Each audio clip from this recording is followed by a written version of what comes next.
Human rights groups have condemned a video posted on the internet which appears to show Syrian rebels executing captured government soldiers.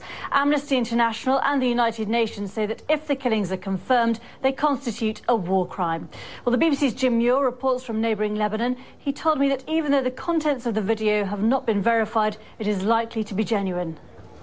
It's clearly not the kind of video that you could fake. I mean, you'd have to be very good actors to play those parts. Basically, it shows, as you say, a very large group of gunmen, obviously in a state of some excitement, herding and pushing something like a dozen, perhaps 10 army soldiers who've been captured in this unfinished building that was presumably acting as a kind of reserved for a checkpoint there, pushing, shoving, kicking them, forcing them to the ground, and eventually opening fire.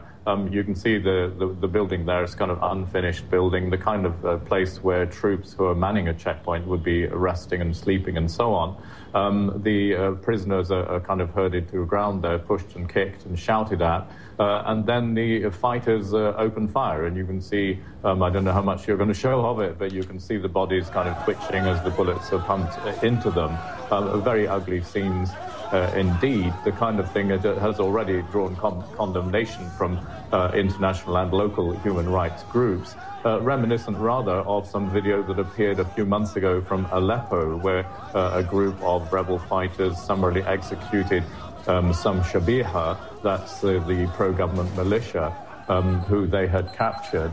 And that similarly drew not just condemnation, but it drew action from the rebels themselves, because most groups then signed up to a kind of pact of honor or agreed principles which would ban this kind of behavior. Now, the group that's being blamed, or certainly alleged that it is responsible for the killings that you're seeing there, is called Al-Nusra Front. Now, that is a kind of extremist Islamist group that has joined in on the ground alongside the other uprising groups.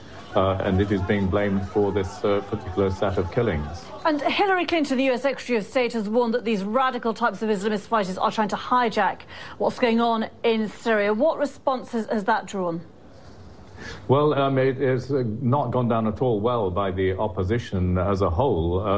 Even the head of the Syrian National Council, the main umbrella group, basically said that it's very unfair for the Americans and others to criticize the opposition for allowing Islamist extremist fighters to join in the fray. They're saying these people have given us nothing, the outside world. They're desperate to have, for example, shoulder-fired anti-aircraft weapons with which they could defend themselves against the regime's unbridled use of air power. But they have not been receiving arms or support, practical support, from the West in that way. So Jim Muir reporting.